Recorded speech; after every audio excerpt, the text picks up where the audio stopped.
And just think about literally, I'm not going to say the whole past year, but probably half of Q3 of this year and then all of Q4.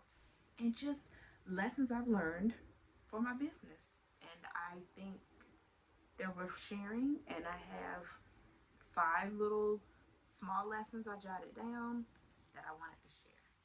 Lesson number 1, start simple.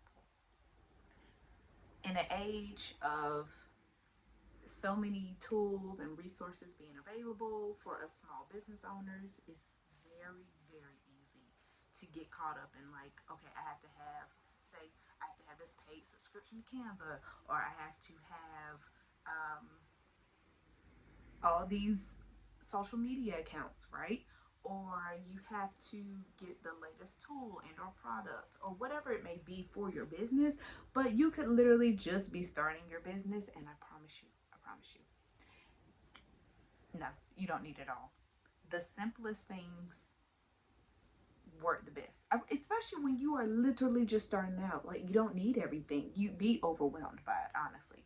So let's see, August of this year, I decided to get serious about my business. And I said, listen, let's actually make real progress in your business. Let's get a logo made.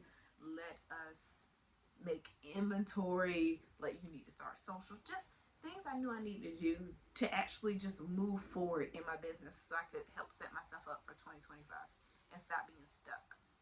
So as you can see, I ordered me a sweatshirt, and every time I put it on, I feel so good. I feel so proud. Did I need this sweatshirt? No, I didn't, but I wanted one. And so I said, I'm going to buy one. Listen, you see this logo? This is my logo. I made this on the free version of Canva. I uploaded it to Rush Order Tees, I think it's called. I'll link everything I've used in the description box. And boom, I made it. I just made one. I wanted it. This is marketing, right? Worthwhile cause. Focus on the literal bare bones of what you need to go from point A to point B, right, in your business, and then from point B to point C. So I knew for sure, like, legally, I wanted to start the ball rolling. I'm a sole proprietor, right? Yes, I see plenty of things where it's like, oh, start your LLC. I'm okay. I'm not making revenue right now. I'm just getting started. A sole proprietorship is just fine. I went to my register of deeds. Every county has one. That's the place basically where they hold the records for everything, right? Birth certificates, death certificates, etc. And I registered my business. I'm talking about, it was one page. It was very simple to fill out, and I had to pay a fee of, I believe, $26. Boom, done. You could say, what 3 things do I need to literally get the ball rolling, right? It could be order these supplies, make this amount, create a social media handle. Number 2. The saying, experience is the best teacher, like, it's a saying for a reason. It's so true. It's so true. Experience literally is the best teacher. You can read about things, you can watch YouTube videos, you can do research. And yes, there is a place for research, right? When you're trying to learn a new skill in your business, you're trying to figure out how to do something. Absolutely. But at the end of the day, you have to do. Like, you have to do. You can research, you can plan, you can plot, but then it's called, like, what is it, analysis paralysis? And then you don't go into the creating phase. You don't actually make a product. You don't do your service. I made pouches. In my head, I was like, easy. I'm going to crochet this, put it together. I was like, I will cut out a lining, right? Here's some extra fabric I had from linings I made. Boom, pop on a zipper, bam. Watch YouTube tutorials. I said, I got this.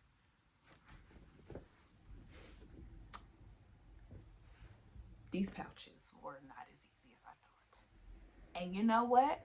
I would not have that experience if I didn't start doing, right? First of all, I realized to sew a zipper with the help of my sewing machine, I needed a different presser foot, one that I didn't have. Had to order that. Ordered the wrong presser foot. Went back, did more research, found the correct presser foot. Oh, finally, listen, I finally got the right presser foot, right? Finally also figured out how to, I could sew the panels together enough just fine. Figured out an easier way to sew the zipper onto the panels. And then I had to hand stitch them into the pouch. Listen, the first pouches, it was rough. It was rough. It was a trying time. But baby, the first 2 or 3, I want to pull my hair out. By the time I got to number 8, I was a pro. So when I tell you experience is the best teacher, it really is, because there's going to be obstacles. There's going to be things that you just don't get to, right?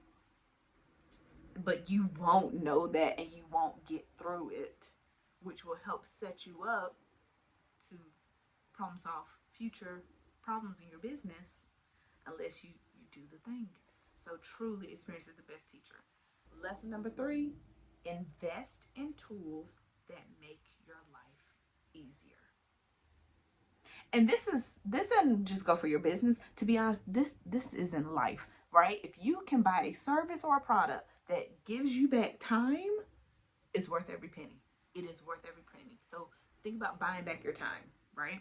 Because listen, we can all make more money, right? You learn about, you charge higher prices, right? You invest your money, whatever it may be. We can all make more money. We cannot make more time. Please invest in tools that make your life easier and help save you time, right? For a lot of us small business owners, when we're pricing our products, you're trying to calculate the amount of time you're using to make said product. You're trying to calculate the amount of materials you use to make it, shipping, your markup, etc. You know, it's a whole formula. I have been looking, I'm talking about for the last few years, the best way to market. I'm sorry, not market. The best way to price my handmade items, right? I didn't know. I started following Cameron's Cute Creations. So also look for people who do what you do, right? She also crochets. She focuses on doing markets. Fantastic crocheter. I love her input. I love her insight. I also link her. I've learned a lot from her. I really appreciate her. And she literally created a pricing tool. I was like, bless you. Bless you. Bless your house. Bless, just thank you. Like, what? The best. First of all, it was not an expensive investment. We're talking less than $20, okay? Less than $20, but the amount of time and mental energy that tool has saved me is worth so much more than $20. It's worth so much more. It's very simple to use. You buy it, it comes, she has a YouTube tutorial. She walks you step by step through each portion of the tool, what you're finding, other helpful resources she includes in the tool, because it's a Google Drive doc. It has been one of the best items I bought for my business, hands down. Oh yeah, also note, I'm spending money on my business because I'm investing in me and in my vision of my business. And oh yeah, let me prefix by saying, to this day, I have not made a sale yet. I haven't made a single sale, but the experience I'm getting is amazing. Like, it's going to help. Like, I have to be a beginner, right? I have to be a beginner to get to the success I want to, right? So I'm going to make things. I'm going to buy materials. I'm going to be operating in the red. I'm going to have 0 sales for for right now because I'm just starting, right? And when I say just starting, I've had my Etsy shop up for years, but like when I'm talking about getting serious about it, investing my time and energy into it, I'm going to be consistent. The money will come. I'm not worried about it. But what I am concentrating on is finding people who offer a tool, product, a solution that makes my life as a small business owner easier. It's worth it. Number 4, stop comparing yourself to other people. I know. Is it hard to do? Do we do it day in and day out? We sure do. I do it.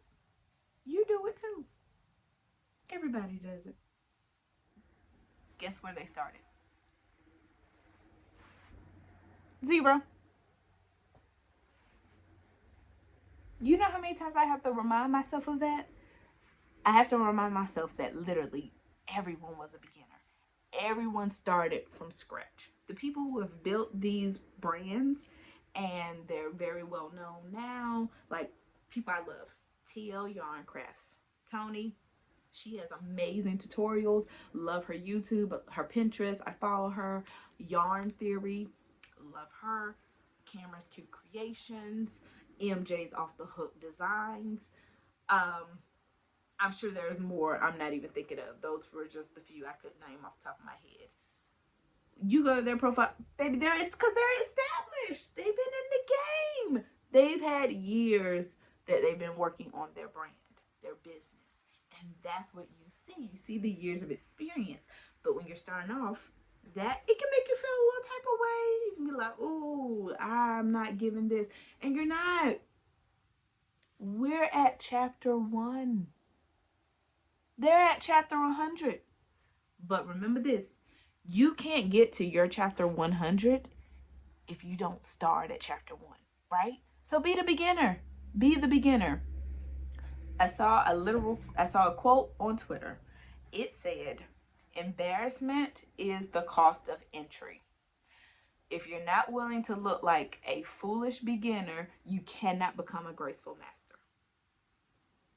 And we compare ourselves to what we see now, and we don't know from their beginning to their current, right? And everything in between. So please do not be hard on yourself. Do not compare yourself to people who have been doing this for years, and you're just starting. It's okay, because literally you're gonna look up one day, and that's who you're gonna be. You're gonna be the OG in the game. And finally, number 5, consistency really is key. Yes, I hear it so many times, and I'll be like, oh, what's the magic formula, right? How do I get from here to there? Consistent, messy action. That's it. And I said messy action because it's not going to be perfect. But you showing up, you continue to show up, I promise you will get results. I promise. Let me tell you something. This is my studio. My studio is this little wall along my living room, right? Over here, this is my grandmother's antique sewing machine. I film stuff on top of it. I work over there on it. The sewing machine is still in there. It just doesn't work right now. I know that's a tangent I could go off. I'm pulling it back. Listen, this is just to say, I'm squeezed in, right? Like, look, I got my little, this is where I work, right? I got my little desk set up from when I work from home. And then over here, look, it's cramped. It's a messy space. But in August, I knew if I was going to be serious about being consistent in my business, I couldn't afford to have my materials locked up in the shed, right? Like, I had a baby. Oh, she's 3 now. But, her room, that was my office, right? It was beautiful, beautiful setup. I had all the room in the world. I had all my materials out. I could reach everything. I could work. Chef's kiss, right? I miss it. I miss it so much. And so I had to pack away my materials, right? and my stuff. Like, I just pulled my sewing machine out of my shed, like, what, 2 months ago. I said, you have to have it in your face. I was like, if you're gonna be consistent in your business and building it, you need a workspace. You have to do it. I added the extra item. I added the extra pieces of the desk that was in the shed. I pulled out items. I pulled out things I needed to make inventory. I started researching. I started going to the library on Saturdays in the morning. And also, shout out to having a partner who supports me and will just be like, hey, Saturday mornings, you go work on your business. I have the baby. Phenomenal. So I would go to the library 2.5 hours learning, right? How do I do this task, or and plan out the rest of my week? Like, consistent action. And please know, I could plan some for the week and I might get some of the things done, but I wouldn't always get everything done. And that's okay, because I kept coming back. I kept coming back. Consistency isn't showing up and giving 110% every day, because that's not always what every day is going to look like. If I have days where I can boom hit the ground running, and I get some stuff done for my business before I have to log into work, and it's phenomenal. I'm on top of the world, right? Other days I've gotten up and I'm barely making it because my toddler wanted to get up multiple times through the night, and I'm tired because I didn't sleep through the night, right? And that thing, maybe I thought I was going to do X, Y, and Z. No. But I'll look at it, I'll say, well, what's one thing I can do? Or what's one thing I can start? And I start that little thing, and that's it. And maybe I thought I was going to crochet, and it's the evening, and she wants me to hold her. And I may have got 5 minutes that I was working on a project. Okay, and then I hold her. I have a family now, right? It's not just me. I'm not just a single person living by myself. So they want my time. They want my energy. Some days I get to a lot of stuff. Some days I don't. But as long as I do one thing for my business, and it could be a 5-minute thing, it could be a 30-minute thing, it could be an hour thing. The time, it doesn't matter. I'm always just proud. I'm like, hey, you did something for your business today. That's a win. So those are my 5 lessons that I have really taken away from literally end of Q3 and all of Q4. I wish you all a happy new year, and I'll see you in 2025.